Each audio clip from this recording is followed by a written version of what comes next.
আসসালামু আলাইকুম। Stock market ঝুঁকিপূর্ণ, জেনে বুঝে বিনিয়োগ করবেন। বিজনেস পেজ থেকে কোনো স্টকের বাই সেল নির্দেশ করা হয় না। আজকে ওভারঅল মার্কেটটা নিয়ে একটু কথা বলবো। দেখেন, আজকে ইন্স্যুরেন্স সেক্টরের অনেকগুলো স্টক কিন্তু ভালো করেছে, সাথে সাথে মিউচুয়াল ফান্ড এবং মোটামুটি অনেকগুলো সেক্টরের স্টকই আবার কারেকশনে গেছে, তাই না? এবং ব্যাংকে একটা ভালো মুভমেন্ট দেখা গেছে। যেসব ব্যাংক 10-20 পয়সা করে বেড়েছে, আপনারা অল্প অল্প করে পজিশন নিতে পারেন। আমি সবসময় বলি, ব্যাংকে কিছু স্টক আপনারা সবসময় পোর্টফোলিওতে রাখবেন। এতে আপনার পোর্টফোলিওটা একটা হেলদি অবস্থায় থাকবে।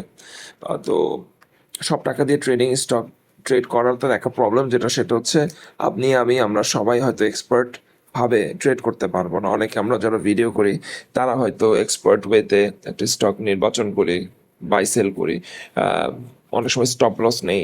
আমরা যখন ভিডিও করি তখন ভিডিওতে শোনেন সেটা আপনারা, কিন্তু আমরা যখন ট্রেডিং আওয়ারে সেটার স্টপ লস নিচ্ছি বা একটা লসে একটা শেয়ার সেল করে দিচ্ছি, অথবা সেটাকে আমরা আবার অ্যাডজাস্ট করছি, প্রাইস অ্যাডজাস্ট করছি, আরও বাই করছি নিচে গিয়ে।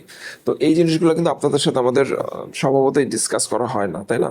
সো আপনারা যারা আমাদের কথা শুনেন বা কারো ভিডিও শুনে যখন আপনারা স্টক কিনবেন, তখন কেয়ারফুলি কিনবেন এবং স্টপ লসটা মেনটেন করবেন, এবং লট সাইজ 500, 1000 কত লটে কিনবেন সেটাও আপনারা মেনটেন করবেন।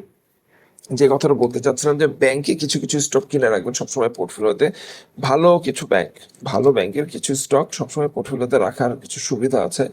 যখন ইন্ডেক্স উপরে ওঠে, ব্যাংক ছাড়া কিন্তু ইন্ডেক্স উপরে উঠতে পারবে না। সো আপনি যদি নিচের রেটে ব্যাংক কিনে রাখতে পারেন, তাহলে যখন ইন্ডেক্সটা টান দেবে আপনার ব্যাংকের শেয়ার অবশ্যই বাড়বে, কারণ ব্যাংক ছাড়া ইন্ডেক্স উপরে ওঠে না। আজকে দেখেন, আজকে ইন্ডেক্সটা কিন্তু নিচে নেমে যেতে পারতো, যেহেতু অনেকগুলো সেক্টরের, বিশেষ করে টেক্সটাইলে কিন্তু বিগ ভলিউমে আজকে কারেকশন হয়েছে, তাই না? তো আজকে ইন্ডেক্সটা নিচে নেমে যেতে পারতো, কিন্তু ইন্স্যুরেন্সের কিছু স্টক ভালো ছিল মার্কেটে, এবং আপনার ব্যাংকের কিছু স্টক আজকে মানি ফ্লো বেড়েছে, যে জন্য ইন্ডেক্সটা কিন্তু আজকে ভালো একটা অবস্থানে ছিল। দিন শেষে দেখেন এখানে মাইনাস কিন্তু অনেক স্টক, 154টি স্টক মাইনাসে, কিন্তু সেটা কিন্তু আপনি ইন্ডেক্সের যেই 45 পয়েন্ট প্লাস, সেটা দেখলে কিন্তু আপনি সেটা বুঝবেন না, সেটার কোনো রিফ্লেকশন কিন্তু এখানে নাই। তো আজকে মিনিট চার্টটা খুব খারাপ না, মানে মিনিট চার্টটা এরকমই হওয়ার কথা, যেরকম গেছে জিগজ্যাগ জিগজ্যাগ এরকমই যাবে। মিনিট চার্ট খারাপ না। আগামীকালকের জন্য আজকের ক্যান্ডেলটা খুব ভালোই ছিল, মানে এটা বোঝার জন্য খুব বেশি ক্যান্ডেল বিশেষজ্ঞ হওয়ার দরকার নেই। আহ, আগামীকালকের মার্কেটের জন্য it's a good enough candle. তো মার্কেট আগামীকাল ভালো থাকবে বলে আমি মনে করছি, এবং আগামীকাল ব্যাংকের স্টকগুলোতে আরেকটা ঝাঁকুনি আসতে পারে ভালো উপরের দিকে। ঝাঁকুনি বলতে বোঝাচ্ছি, উপরের দিকে প্রাইস সার্চ করতে পারে কিছু কিছু স্টক।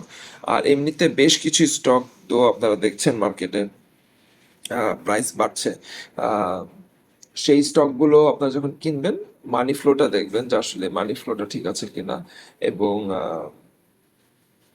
রেগুলার যে ইন্ডিকেটরগুলো, সেই ইন্ডিকেটরগুলোর বাইরেও কিছু ইন্ডিকেটর আমরা ইউজ করি, যেমন আরএসআই, ম্যাকডি, ইএমএ, এগুলোর বাইরেও, হিস্টোগ্রামের বাইরেও আরও কিছু ইন্ডিকেটর আমরা ইউজ করি একদম প্রেসাইজ ওয়েতে স্টকগুলো কেনার জন্য। সেগুলো আপনারা মেনটেন করার ট্রাই করবেন, কারণ হচ্ছে আপনি আজকে একটি স্টক বাড়তে দেখছেন, আগামীকাল আপনি এন্ট্রি নিচ্ছেন, তো 2 দিন পরে আপনি সেটা সেল করে চলে আসতে পারবেন কিনা, এটা আপনি স্টকটা কেনার সময় আপনাকে চিন্তা করতে হবে। সাথে সাথে যদি আপনি চলে আসতে না পারেন 2 দিন পর স্টকটা কোথায় নামতে পারে, এটা একটা অনুমান আপনাকে করতে হবে ওই সাপ্লাই এবং রেজিস্ট্যান্স দেখে।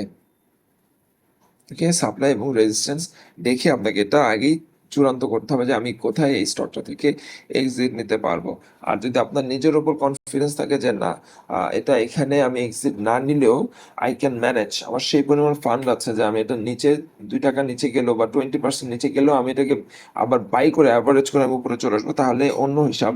কিন্তু তারপরেও সবসময় প্রতিটা স্টক কেনার সময় একটা চার্টে আপনি লিখে নেবেন যে আপনার এক্সিট প্ল্যান কি, কত টাকায় স্টকটা কিনলেন, কত টাকায় সেল করতে চান, দাম যদি কমে যায় কত পার্সেন্ট কমলে আপনি আবার অ্যাভারেজ করবেন, কত পার্সেন্ট কমলে আপনি স্টপ লস নেবেন।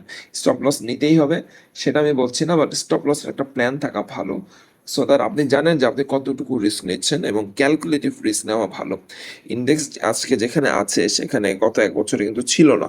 আমি বারবার এজন্যই বলি যে মানে এখানে স্টকগুলো কেনার ক্ষেত্রে আপনার আমাকে আরেকটু সচেতন হতে হবে, আরেকটু বুঝে স্টক কিনতে হবে, কারণ মানুষ কিন্তু ডাউন মার্কেটে লস করে না। মানে মার্কেট যখন নিচে ছিল তখন আমরা লস করি নাই, মার্কেট যখন এখানে ছিল আমরা লস করিনি, এখানে ছিল লস করিনি। মার্কেট এখন যেখানে আছে এখানে আমরা লস করতে পারি, এখান থেকে আপনি আমি আমরা প্রত্যেকেই লস করতে পারি। এখানে আপনার আমার যে পরিমাণ স্টপ লস নিতে হচ্ছে, মার্কেট যখন নিচে ছিল সেখানে এত পরিমাণ স্টপ লস নিতে হয় নাই। আপনাদের কাছে আমি আসলে কোনো আইটেম ফেরি করতে চাই না, ফেরি করে বিক্রি করতে চাই না, যে জন্য আমি কোনো পার্টিকুলার আইটেম নিয়ে আপনাদের সাথে কিন্তু কথা বলি না।